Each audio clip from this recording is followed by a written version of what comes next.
on that a little harder. The United Nations is a corporation that's dedicated to the overthrow of this country of ours. And so we're getting deeper and deeper into it, and it's eventually going to wind up to where we have a one world government. And this is very, very disturbing to me, because it means that we're going to lose our sovereignty, we're going to lose our borders, we're going to lose our Constitution, we're going to lose all of that. And nobody seems to want to really take and listen to these things, and they had better do it, because if they don't, they're going to one day wind up and find out that we're the United States of the world.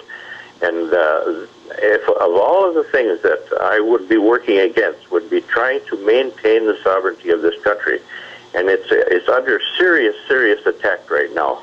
And Americans, I realize, they want to live like we've always lived. They want to enjoy their life. They want to enjoy their prosperity. They want to be leave it up to the politicians, and they want to get on with their life. But the trouble is, our politicians haven't been living up to their expectations. They're the ones that got us into this mess. And then when I say a mess, I mean a financial mess, I mean a philosophical mess. They got us into all of this. And we're going to have alert people that are willing to take up these matters and try and protect this country and return it to the dynamo or the very powerful country that we once were. And there's a lot that can be said about that, but I've already expressed quite a bit about this subject. There has been, but when you've got a president that sits and agrees with these kind of comments, it's just mind-blowing. Absolutely. When a president sits there and talks about that he eventually sees the need for planetary government systems and sees the end of nations as our eventual sovereign goals in this country. I mean, it's stunning. A man sitting in office right now that freely admits it. Now, Bill Clinton, you probably used code words, and we know George Bush the Elder did. But, boy, this is the first time it's really just been spoken outwardly. It's stunning to hear. The first time you hear that, it's really stunning. Yes, it is. Last night as I was coming through Chicago, late at night, they had a program on there of a guy by the name of McCarthy has written a book, and it's about American jihad. And he really knows what he's saying, and I would advise people that don't know too much about this subject matter to get out there and read a book like that, because then they'll just be able to understand for the first time how deep we are into this thing.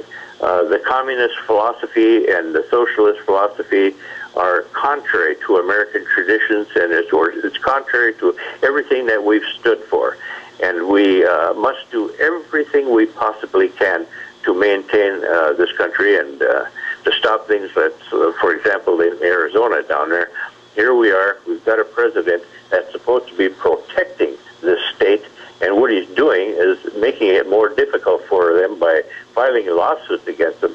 This is absolutely unheard of, and it just makes me ill to think that he would do that to the Arizonans. And I've got a few suggestions I'd like to offer to the Governor Brewer if I could get her ear, but I don't think I'm going to be able to do that. Well, probably not anytime soon anyway. Let's go ahead, and we've got two calls that are hanging on. Let's grab those. You're on the air with Don Hooper. Hi. Hey, Don, just pass along that you're doing an admirable job out there, but I do have a question on one of the politicians, and he is being backed by the Washington system, and that would be Dr. Dan from the UP. He got mixed up with the Washington ilk that and I'm not, I used to be real firm that we need to fire the Democrats. Now, if it's an incumbent and it's a Democrat or a Republican, they need to be fired. The system is broken in Washington, and how do you propose fighting this Dr. Dan and his big money coming out of Washington, D.C., which is just as repulsive as what the Democrats are doing? And this, I'm not going to say the guy's name, but his initials are S.A., and he is wrapped up in this stinky system out in Washington, and they're really pushing for Belichick. And how do you think we're going to prevent Dr. Dan's big dollars from putting him in Washington and he end up just like the rest of them clowns out there? How do you propose preventing Belichick? How do you propose beating Belichick to prevent him from becoming one of the system out in Washington?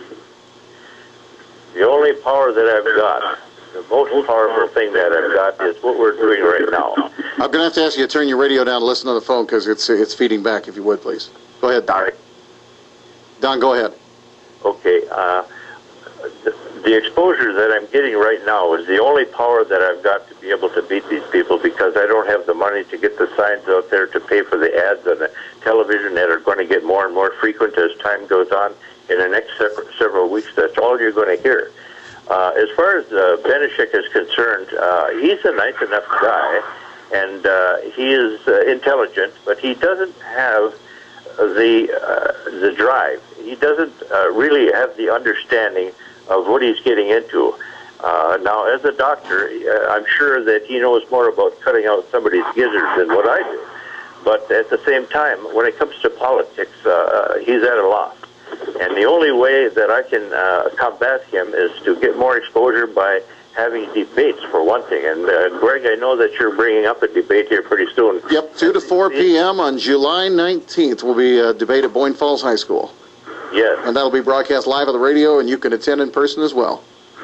Is that your second debate down in Boyne Falls, huh? Yeah, well, not all the debates will be there, but many of them will. It's a good facility, and it's centrally located for a lot of the state races, so it's just kind of fallen into play. They're pretty good for us.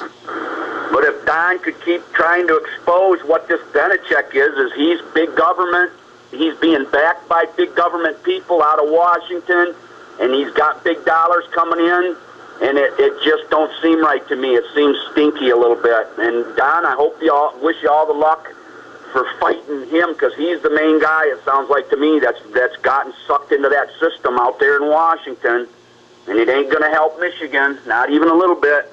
Hold that. Right. I appreciate it muchly. We've got to let you run at this point because we've got another call to take. Thanks for joining in. Another call for Don Hooper, because we're going to run short on time if we don't grab to you. And that's you. You're on the air. Thanks for holding for Don Hooper. Thank you for taking my call.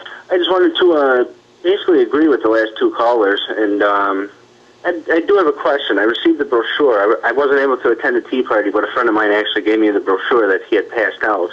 And it said something about he wasn't going to take retirement if he was elected after that. Is that correct? As we're speaking right here, I've got a little car where I'm sitting in my pickup truck right now down in Oshkosh, Wisconsin. And as we're speaking, I've got this little card in front of me that's about 2 feet long and about 10 inches high. And every time I get a chance, when I go out and speak before the public, I unroll this card and I hold it up over my head and I tell people, now take pictures of this. And use it as information for the future, that I will not, under any circumstances, and on this card it says, I will not accept retirement benefits from the United States Congress. And the reason that I won't accept it is because it's putting a burden on the people of this country. If most people are unaware of the fact that all you have to do is spend one term in the U.S. Congress, and it makes you eligible for retirement for the rest of your life. Now, some of these people that are 48, 50 years old, with the life expectancy as it is right now, they could possibly have 30 years of retirement at over $100,000 a year. I think it's closer to about $140,000 a year that they would be getting for all this time. And I will not burden the public with that kind of retirement. In fact, I don't want any retirement at all. The salary is too damn big as it is right now. I'd like to see the salary cut down, and I understand that in the past week or so, they got another 3% increase on it. So you can depend on that. And I tell people I will not, and I mean I will not. And I put this up before other candidates, and I say, how about it? Will you agree to the same terms? And I get a silence. You know, they don't want to do that because I think most of them are in it for that retirement.